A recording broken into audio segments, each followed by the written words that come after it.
They think that it's beyond the pale to lock up a judge. Lock up more. I won't be satisfied. Lock up Nancy Pelosi. Lock up Joe Biden. No one's above the law, man. Am I right? No one. No one's above the law. The topic, Raging Tomato asked me to pick a topic that I wanted to debate next Thursday, and it's inspired in part, by my Spaces performance with Pisco. I just don't care anymore, any of the Democrats' criticism. I don't. So that's the topic. We should ridicule and make fun of Democrats and media people that are now criticizing Trump. I don't care. It's not to say that there's no criticism of Trump. I certainly make many criticisms myself. And I'm willing to hear criticisms from people who I think are on the up and up. But I'm tired of pretending that these Democrats are good faith about this. They're not. They just don't care. They don't care. I'm tired of jumping into these debates and people having to say like, "Well, no one knew about Joe Biden's cognitive decline," but also simultaneously everybody covered it. There was no cover up, none. I don't know what to say. I'm tired of having to go back and look at the receipt. Lockdowns. What lockdowns? We don't remember those during the pandemic. What lockdowns? I don't recall that. What am I supposed to do? Wow, you support locking up judges? Seriously? Yeah, we'll talk about that, HN. Yeah. These people are not good faith. Hey, HN, did you support the cases against Trump? Did you support Trump getting arrested and his mugshot? A simple yes or no will suffice. Nobody's above the law, right? Isn't that correct, HN? Isn't that correct, Democrats? No one's above the law, right?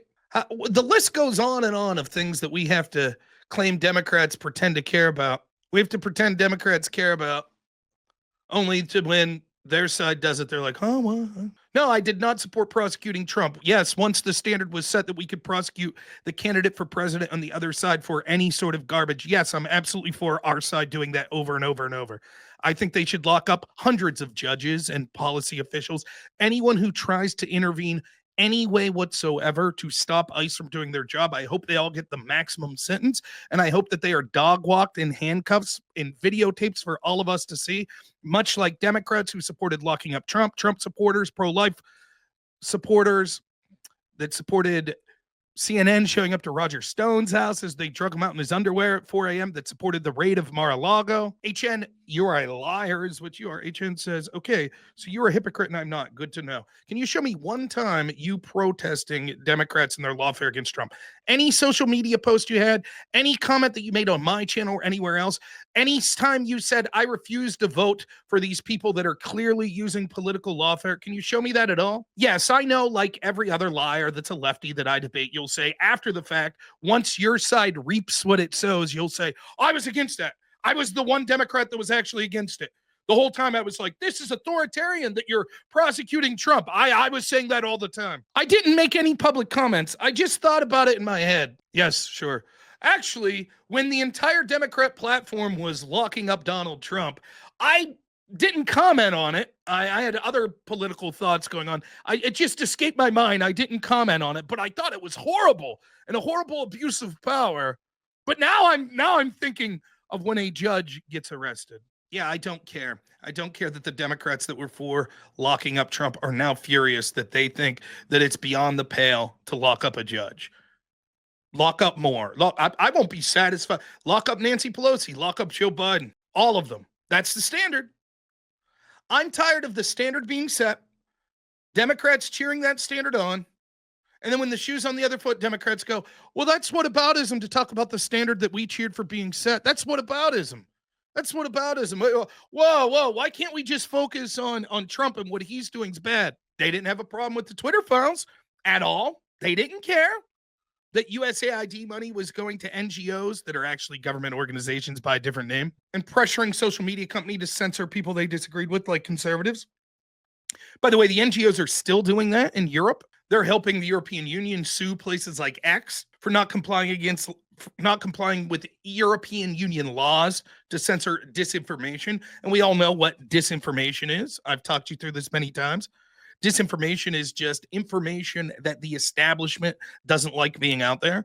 Whether or not it's truthful is irrelevant. There is disinformation, which is information that is incorrect. There is misinformation, which is information that you know is incorrect, but you're spreading, so you're lying.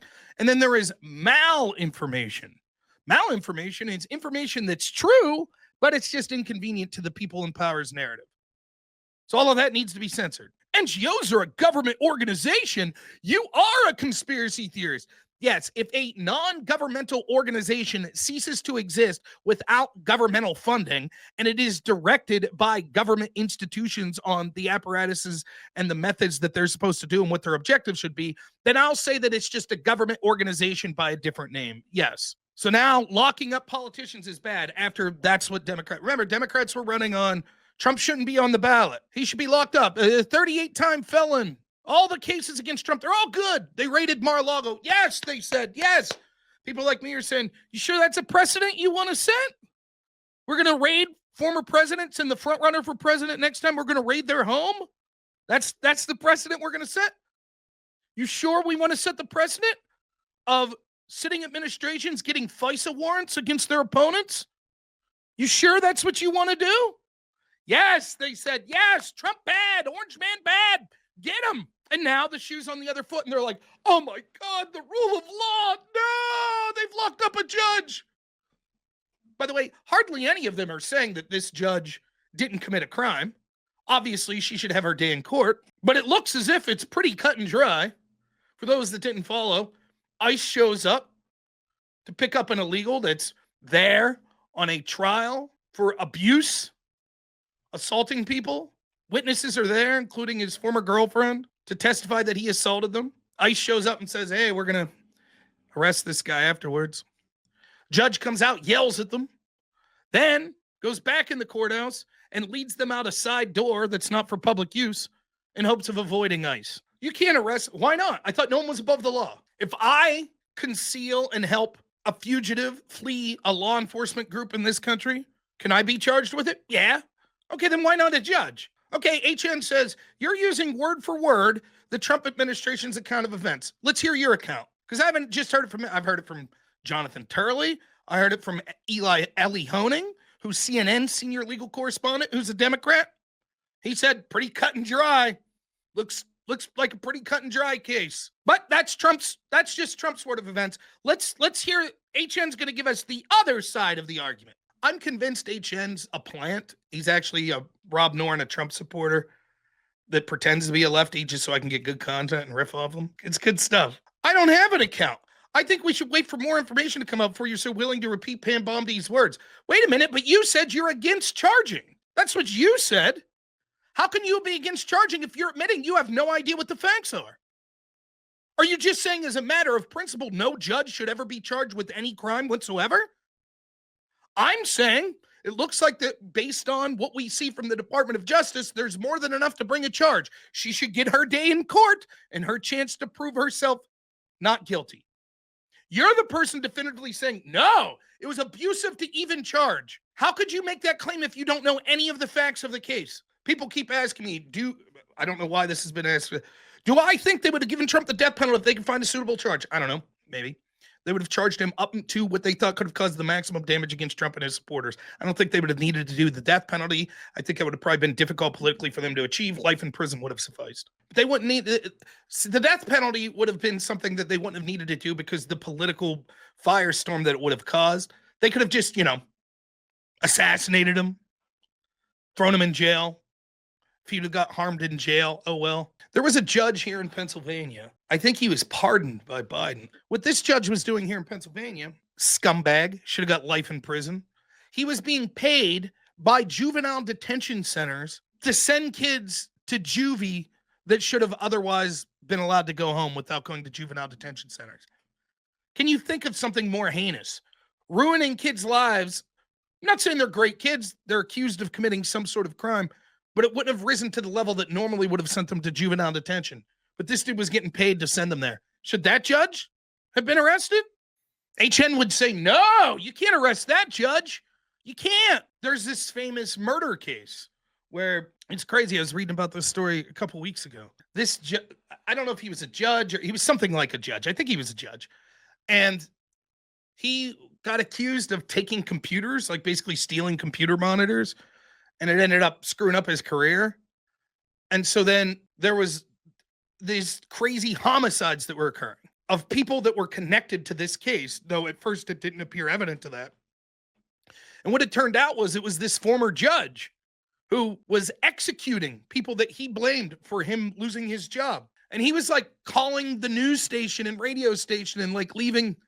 It's like this crazy case. I guess he shouldn't have been arrested though, right? HN says, but if they'd have got deported, if ICE would have arrested them, how would this guy have ever faced justice for beating the crap out of his girlfriend? Well, why don't you ask the judge that helped him escape arrest? Why don't you ask her? Because I'm sure that girlfriend would feel great knowing, oh, now he's on the lam.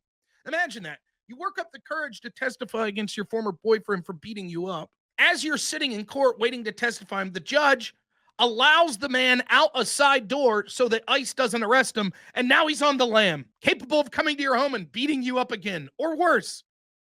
But don't arrest that judge. I'm tired of pretending. I told Pisco, it's like, he asked me, he's like, how come every time I debate you, Rob, you end up bringing up Russiagate and the lawfare against Trump? Well, why do you think? Why do you think when I debate Pisco, that's when ends up coming up? What do you think Pisco's talking about 95% of the time when it comes to Trump? What do you think he's talking about? Just take a guess. Is he saying, well, Trump had a blue suit on? Maybe he's saying that. Yeah, John Ruck gets it, that Trump's a criminal. He's engaged in some sort of criminal actions. Pisco's a lawyer. He wants to talk. Trump's violating due process. Trump's violating the First Amendment. Trump's a criminal. Trump did inappropriate things when he got a loan for his home. Trump tried to steal an election. He was a criminal in that way. So why do you think that me bringing up Pisco and all of the Democrats' opinions on the illegal lawfare to go after Trump, why do you think that's something I would bring up? Because the point I'm making is none of them care about this stuff. None of them. Pisco will say afterwards, he'll say, yeah, I'm glad Kevin Kleinsmith got probation and lost his legal license for a year for manufacturing evidence to be able to spy on Trump's team. I'm glad. Yeah, that's a bad thing. Yep. He'll say about the illegal FISA spying on Trump's team, it was regrettable. He says that now. Not when it was occurring, mind you. Not then. He was all for it then. How many times have I talked about this? This is the Democrat playbook. When something is happening in real time, they call you a conspiracy theorist for bringing it up. Then once it no longer could harm them politically, they say, oh, yeah, I guess, but it was a long time ago. I guess that was kind of bad. James Marone, thanks for the $5, says, did you hear about the judge in New Mexico harboring TDA guys and posing in pics and vids with them holding guns? I heard he was harboring them and arrested. I didn't know he was posing with guns. That's funny. We did a little math when I was on Pisco's Space. He said you could probably do 2 immigration cases a day per judge. So at minimum, everyone would need probably 3 to 4 months to prepare their defense. Then a judge could only hold 2 of them. Then we found out there was 700 immigration judges. So I said, let's round it up to 1,000. How long would it take us to deport 12 million? 16 years. 16 years. And I told these guys, like, see, this is why I don't care about what you think. The truth is, none of them will just be honest. They wanted those people here. They did. They were happy. They were happy with the border situation when millions were flowing in under Biden. That's what they want. They don't want them in their backyard. The Martha's Vineyard people were happy that mostly Hispanic border towns that lean conservative were being inundated with illegals. They were fine with that. As long as you keep them out of their homes, keep them out of their neighborhoods. Remember, again, Pisco said, we had this debate years ago. Remember when you sent 50 illegals to Martha's Vineyard and they could only put up with them for 48 hours and they said, Miyama, Miyama, goodbye. And they sent in the National Guard to take their asses out of their neighborhood, one of the wealthiest neighborhoods in the country. Pisco said, they just didn't have the resources. That's all. You poor right-wing rural towns, you should deal with it. But Martha's Vineyard, one of the richest communities in the country, they don't have the resources. Only a Mr. Bill for $2 says Bill Clinton must have had magic deporting 13 million. So interesting about Clinton deporting. Clinton was rounding people up at Home Depots and stuff. Most of them were from Mexico, though. Then when you hear about like deportation numbers under Obama, that's because they counted turnaways as deportations. So you could bring in 12 million over a 4-year presidency, and then you say, oh, well, now that we lost, you can't deport those people. It's going to take 16 to 20 years, and it's going to cost trillions of dollars, so you might as well keep them. You had this guy, I think he's from the New York Times today, said, well, if what this judge did is as it said, then it was an act of heroism. Oh, so rule of law doesn't matter now, right? Breaking the law to stop mean guy Trump from deporting domestic abuser who's an illegal. That's an act of heroism. That's good. Meanwhile, you have Minnesota Governor J.B. Pritzker out there saying, take it to the streets. Republicans should know no peace. This is happening during a time where Teslas are being attacked, when conservatives are being swatted, when there's been multiple assassination attempts against Trump, when polling shows 55% of Democrats say it's justified to kill Trump, and you got a billionaire governor saying, yes, take it to the streets. No peace for Republicans. And these are the same people that said Trump saying fight like hell was a call to violence, incitement, should keep him off the ballot. Oh, wait, our good friend Tom Foolery, as I posted this on X today, he's like, that's not true. No one said keep Trump off the ballot because he said fight like hell. They suggested that because of that on January 6th, there were lies and that the crowd was fired up by misstatements, that him saying you have to fight like hell for your rights was a call for them to go attack. Yeah, okay. In other words, the context. Great. And let's look at the context around when Pritzker said that. They don't care. They don't care about any of this stuff. They don't care about the rule of law. They could hide behind. See, when you have the establishment on your side, you could hide behind the farce of the law. Oh, well, as long as a bunch of judicial activists are willing to constantly grind anything that your side wants to do to a halt and allow anything we want to do to go, that's fine by us. I don't want Trump to ignore court orders. I told Bisco, if Trump's team repeatedly says, oh, we missed this hold, like with this Garcia guy, they missed the order of withholding. If that would happen like a million times, I'd be like, yeah, I don't believe them. But I'm tired of pretending. I'm tired of pretending these people are good faith. They're not. They don't care. And all they want to do is, all you do is talk about whataboutism. You all set the standard. You set the standard. Now live with it.